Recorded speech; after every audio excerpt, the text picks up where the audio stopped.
Hello dear brothers and sisters, so welcome to போத்தமிழ்ல அழகு 7ல அறநூல்கள் அப்படின்ற ஒரு டாபிக் பார்க்க போறோம். அறநூல்கள் வந்து பாத்தீங்கன்னா நான்மணி கடிகை. போத்தமிழ் அழகு 7 அறநூல்கள் நான்மணி கடிகை. நோட் பண்ணிக்கோங்க. நோட்ஸ் எடுக்கிறவங்க அழகா நோட்ஸ் எடுத்துக்கோங்க. நான்மணி கடிகை நூலுடைய ஆசிரியர் விளம்பி நாகனார். சரியா? விளம்பி நாகனார். நாகனார் அப்படின்றது அவருடைய இயற்பெயர். விளம்பி அப்படின்றது நூல். ரீசெண்டா கூட क्वेश्चन கேட்டாங்க இல்லையா? போத்தமிழ்ல क्वेश्चन கேட்டாங்க. விளம்பி அப்படின்றது அவருடைய பிறந்த ஊர். சரியா? அவருடைய ஊர் அவருடைய இயற்பெயர் என்னது? நாகனார். அதனால்தான் விளம்பி நாகனார் அப்படின்னு நம்ம சொல்லுவோம். இந்த நான்மணி கடிகை நூலுடைய சிறப்பு பெயர்கள் நம்ம பார்க்கும்போது துண்டு, துண்டம், நான்மணி அப்படின்றதா நான்மணி கடிகை நூலுடைய சிறப்பு பெயர்கள். சரியா? அதே போல இந்த ஒரு நூல் அறநூல் நம்ம பார்த்துட்டோம். அதே போல இந்த ஒரு நூல் எந்த பாவகையிலானது? வெண்பா வகை. சரியா? அதே போல இதுல 104 பாடல்களை கொண்டது. சரி, எத்தனை பாடல்கள்? மொத்தம் 104 பாடல்கள். அதே போல இது ஒரு எந்த சமய நூல் கொஸ்டின் கேட்கலாம் இல்லையா? இது ஒரு வைணவ சமய இலக்கிய நூல். நல்லா பாருங்க, வைணவ சமய இலக்கிய நூல். ஓகேவா?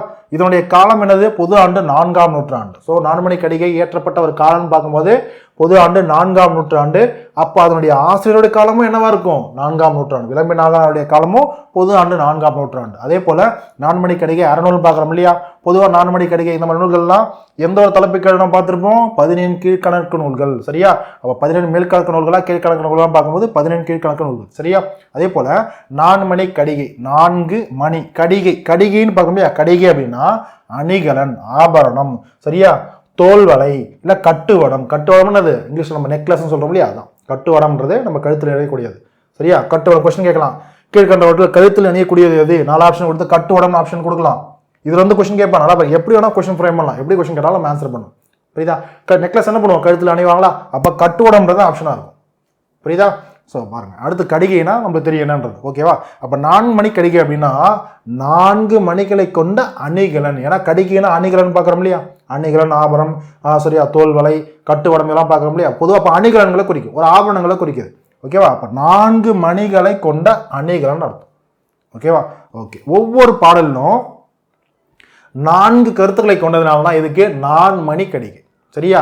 ஒவ்வொரு அடியிலும் ஒரு கருத்துக்கள், பொதுவாக 4 கருத்துக்களை கொண்டிருப்போம். புரியுதா? அப்போ ஒவ்வொரு பாடலையும் 4 அற கருத்துக்களை கொண்டதுனால தான் இது 4 மணி கடிகை. அதை நான்மணி கடிகைன்னு சொல்றோம். 7வது மற்றும் 100வது பாடல இந்த 2 பாடலையும் ஜியு போப் அவர்கள் என்ன பண்ணாரு? ஆங்கிலத்தில் மொழிபெயர்த்திருக்காரு. சரியா? ஆங்கிலத்தில் மொழிபெயர்த்திருக்காரு. இப்போ 6th ஸ்டாண்டர்ட்ல ஸ்கூல் புக்குன்னு பார்க்கும்போது எஸ்சிஆர்டின்னு பார்க்கும்போது 6th ஸ்டாண்டர்ட் பழைய புத்தகத்தில் இந்த ஒரு பாடல் இருக்கும். சரியா? 6th ஸ்டாண்டர்ட் பழைய புத்தகம், புது புத்தகத்தில் பழைய புத்தகத்தில் விளம்பி நாகனாருடைய நான்மணி கடிகள் வந்து கொடுத்துருப்பாங்க. என்னது? மனைக்கு விளக்கம் மடவார். சரியா? அந்த பாடல் வரிகள் முதற்கொண்டு பார்த்துக்குவாங்க. பாடல் வரிகளை கொடுத்துட்டு என்ன நூல்னு கொஸ்டின் கேட்கலாம். ஓகேவா? அதே போல இதோட சொல்லும் பொருளும் ஏதாவது தேவைப்படுச்சுன்னா அதையும் பார்த்துக்கணும். மனைக்கு விளக்கம் மடவார். மடவார் இடத்துல எதை குறிக்குது? பெண்களை குறிக்குது. ஒரு மனை, ஒரு வீடு, ஒரு இல்லம் இருந்துச்சுன்னா அதுக்கு விளக்கம், ஒரு விளக்கு போன்றவங்க யாரு? மடவார், பெண்கள் தான். ஓகேவா? அந்த பெண்களுக்கு, அந்த மாதிரி கூடிய பெண்களுக்கு மடவார் தனக்கு தகைசால் புதவர். அந்த பெண்களுக்கு விளக்கு எதுனா நல்ல ஒரு அன்பை, ஒரு நல்ல அன்பில் நல்ல ஒரு பண்பை, அறிவை பெற்றிருக்கக்கூடிய தகைசால், அன்பில் பண்பில் சிறந்த புதல்வர்கள். அது யாரு? மக்கள், அவங்களுடைய குழந்தைங்க. ஓகேவா? மலைக்கினிய, அதாவது மனதுக்கு இனிய, அந்த மனதுக்கு இனிய காதல் புதல்வர். காதல் புதல்வர்கள் யாரு? அன்பு மக்கள், அவங்களுடைய குழந்தைங்க, அன்பான அவங்களுடைய குழந்தைங்க. ஓகேவா? காதல் புதல்வருக்கு கல்வியே அப்படின்னது அந்த காதல் புதல்வருக்கு அன்பு, அந்த குழந்தைங்களுக்கு அவங்களுக்கு விளக்கு எதுனா அவங்க படிக்கக்கூடிய கல்வி, அவங்க படிக்கக்கூடிய கல்வி. ஓகே, அடுத்து பாருங்க, அந்த கல்விக்கு, அவங்க படிக்கக்கூடிய கல்விக்கும் விளக்கு எதுன்னு பார்த்தீங்கன்னா அவங்களுடைய புகழ்சால் உணர்வு. உணர்வுன்றது நல்ல எண்ணங்கள். புரியுதா? பாருங்க, கல்விக்கும் போதின் புகழ்சால் உணர்வு. எந்த ஒரு நூல்? நான்மணி கடிகை. ஆசிரியரே விளம்பி நாகனார். புரியுதா? பாருங்க, அப்ப பெண்களுக்கு மனைக்கு விளக்கம், ஒரு மனைக்கு விளக்கம், ஒரு மனைக்கு விளக்கு, ஒரு அடிப்படைனா அது மடவார், பெண்கள் இருக்கணும். அந்த பெண்களுக்கும் வந்து பார்த்தீங்கன்னா ஒரு விளக்கு போன்றவங்க யாரு? அவங்களுடைய என்ன சொல்றது, ஒரு புகழ்மிக்க, ஒரு பண்பில் சிறந்த பிள்ளைகள் இருக்கணும். ஓகேவா? அந்த பிள்ளைகளுக்கும் ஒரு விளக்கு போன்றது அவங்க பெற்ற கல்வி. கல்வி படிச்சாதான் அவங்களது வாழ்க்கைக்கு அவங்க வெளிச்சம். ஓகேவா? அந்த கல்விக்கே சிறந்த ஒரு அடிப்படை எதுனா அந்த குழந்தைகளுக்கு நல்ல எண்ணம்ன்றது இருக்கணும். அப்பதான் நல்ல கல்வியை அவங்க பெறுவாங்க. இதுதான் அந்த பாடலுடைய பொருள். ஓகேவா? ஓகே, ஓகேம்மா. சொல்லும் பொருளும் பார்த்தீங்கன்னா மடவார் அப்படின்னா பெண்கள் பார்த்துட்டோம். தகைசால் அப்படின்னா பண்பில் சிறந்தவங்க, பண்பில் சிறந்த பிள்ளைகள் பார்க்குறோம் இல்லையா? தகைசால் புதல்வர். மனக்கினிய அப்படின்னா மனதுக்கு இனிய, நம்முடைய உள்ளத்துக்கு இனிய அன்பு காதல் புதல்வர்கள். புரியுதா?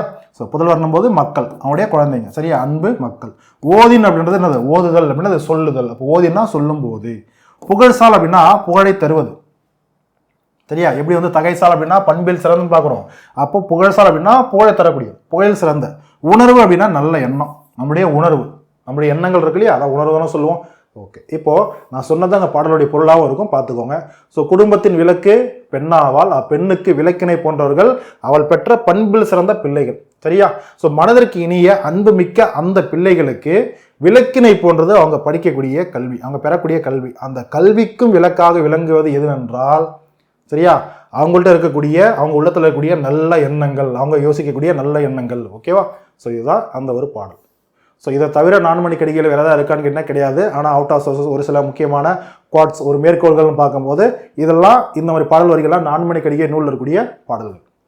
ஓகேவா? ஸோ ஓகே, நல்லா பாருங்க. மனைக்கு விளக்கம் மடவாள். ஸோ இந்த பாடல் வரியில் கொடுத்து என்ன கேட்டாங்கன்னா 4 மணி கடிகை, ஆசிரியரே விளம்பினாகனார். ஓகேவா? இதே போல தான் ஒவ்வொரு பாடல் வரியும். இது எல்லாமே 4 மணி கடிகையில் இருக்கக்கூடிய பாடல் வரிகள், முக்கியமான ஒரு சில பாடல் வரிகள். ஆசிரியரே எல்லாத்துக்கும் 4 மணி கடிகைன்றதால ஆசிரியர் விளம்பினாகனார். ஓகேவா? ஸோ மனைக்கு விளக்கம் மடவாள் அப்படின்னா என்ன பொருள்ன்றது பார்த்தோம்.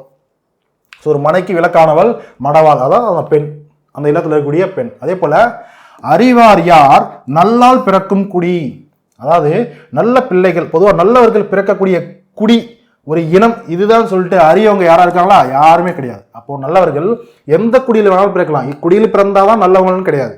புரியுதா? அப்போ நல்லவர்கள் எந்த குடியில் வேணாலும் பிறக்கலாம். ஓகேவா? ஓகே, அடுத்து பாருங்க. கல்விக்கும் போதின் புகழ்சால் உணர்வு. இப்போ நான் பார்த்தோம், கல்விக்கே விளக்கானது எதுன்னு கேட்டோம் அப்படின்னா நம்மள்கிட்ட இருக்கக்கூடிய நல்ல குணங்கள், அதான் உணர்வு, நல்ல எண்ணம். ஓகேவா? அடுத்து பாருங்க. மடவாளுக்கு விளக்கம் தகைசால் புதல்வர். இதுதான் பார்த்தோம். ஒரு நல்ல ஒரு மடவாளுக்கு, ஒரு நல்ல மனையில் இருக்கக்கூடிய ஒரு பெண்ணுக்கு விளக்கம் அவங்களுக்கு பிறக்கக்கூடிய பண்பில் சிறந்த பிள்ளைகள். ஓகேவா? அடுத்து பாருங்க. இந்நிலத்து மண்ணுதல் வேண்டின் இசை நடுக. இசை அப்படின்னா இந்த இடத்துல புகழ். ஓகேவா? இசை அப்படின்னா புகழ், மண்ணாலும் இசை தான். இந்த புகழ் அப்படின்னா, இந்த இசை அப்படின்னா புகழ்ன்ற பொருளையும் தரும். ஓகேவா? என்ன சொல்லலாம்னா, இந்நிலத்து மண்ணுதல், இந்த நிலத்துல, இந்த உலகத்துல நம்ம நிலை பெற்று வாழணும். மண்ணுதல் அப்படின்னா என்னது? மண்ணுதல் அப்படின்னா ஒரு விடயத்தை நம்ம நடுறோம் அப்படின்னா அதை மண்ணுதல்னு சொல்லுவோம். அப்போ அந்த நிலை என்ன பண்றோம்? நடுறோம். அப்போ இந்த ஒரு மண்ணுலகத்துல, இந்த ஒரு உலகத்துல நம்ம நிலை பெற்று வாழணும் அப்படின்னா என்ன பண்ணோம்? வேண்டின் இசை நடுக, புகழோடு நிறைய புகழ் சேர்க்கிற மாதிரி நிறைய நல்ல விஷயங்களை செய்யுங்கப்பா அப்படின்னு சொல்றாங்க. புரியுதா? இசை நடுக, புகழோடு இருந்தாதான் இந்த ஒரு மண்ணுலகத்தில் நம்ம நிலைச்சிருக்க முடியும். ஓகேவா? தன்னோடு செல்வது வேண்டியன் அறம் செய்க. நம்ம இறந்ததுக்கு அப்புறம் நம்ம கூடவே ஒன்று வரணும் அப்படின்னா அது நம்ம செஞ்ச அறம் மட்டும்தான் நம்ம இறந்ததுக்கு அப்புறம் நம்ம கூட வரும். சரியா? நம்ம கூட வரதுக்கு அப்புறம் பொதுவாக நம்ம என்ன சொல்லுவோம்? கல்வி நம்ம கூட வரும் சொல்லியா? அப்போ நம்ம கூட வரக்கூடிய இன்னொரு முக்கியமான விஷயம் என்னது? தலை சிறந்த விஷயம் அறமும் கூட. இதான் நம்ம திருக்குறள்ல அறம் வலியுறுத்தல அந்த ஒரு டாபிக்லோட பார்த்துருப்போம். புரியுதா? ஒருத்தன் சிறந்தவன் அறம் செஞ்சான் அப்படின்னா அவன் செய்த அறம் அவன் இறந்ததுக்கு அப்புறமும் திரும்பவும் அவன் பிறக்காம அடைப்பதற்கான ஒரு வழி, ஒரு கல் அப்படின்றது இந்த அறத்தை தான் பார்த்துருப்போம். சரியா? So okay. ஸோ தன்னோடு செல்வது வேண்டியன் அறம் செய்க. தன்னோடு நம்ம இறந்ததுக்கு அப்புறமும் நம்ம கூட வரக்கூடிய ஒரே விஷயம் அறம். அந்த அறத்தை, நல்ல விஷயங்களை செஞ்சால் மட்டும்தான் அந்த ஒரு பேர் தான் புகழா, அறமா நம்ம கூட பின்னாடி வரும். அதான் என்னைக்கும் நிலைத்து நிற்கும். ஓகேவா? அடுத்து பாருங்க. வெல்வது வேண்டின் வெகுளி விடல். பகைவர்களோ நல்லவர்களோ கெட்டவர்களோ யாரை கூட வேணாலும் நீங்க அவங்களுடைய மனதை, உங்கள்ட்ட இருந்து அந்த மனதில் இருந்து உங்களுக்கு அன்பு கிடைக்கணும், அவங்களுடைய மனதை நீங்கள் வெல்லணும் அப்படின்னா அவங்கள்ட்ட வெகுளின்றது இருக்கக்கூடாது, சினம்ன்றது இருக்கக்கூடாது, கோபம்ன்றது இருக்கக்கூடாது. புரியா? அப்படின்னா என்னது? வெல்வது வேண்டிய ஒருத்தவங்க நீங்கள் வெல்லணும் அப்படின்னா அன்போடு நீங்கள் இருந்துட்டா போதும். புரியுதா? அன்போடு நீங்கள் நடந்தா போதும், சினம்ன்றதை கைவிட்டணும். ஓகேவா? இளமை பருவத்து கல்லாமை குற்றம். சின்ன வயசுல நீங்கள் படிக்காமல் இருந்தது தப்பு. புரியுதா? கல்வியை நீங்கள் இப்பவே படித்து ஒரு நல்ல போஸ்டிங்கில் போகல அப்படின்னா பின்னாடி நம்ம ஃபீல் பண்ணுவோம், குற்றம். புரியுதா? அது நம்ம பின்னாடி வந்து குற்றமாக நிற்கும்.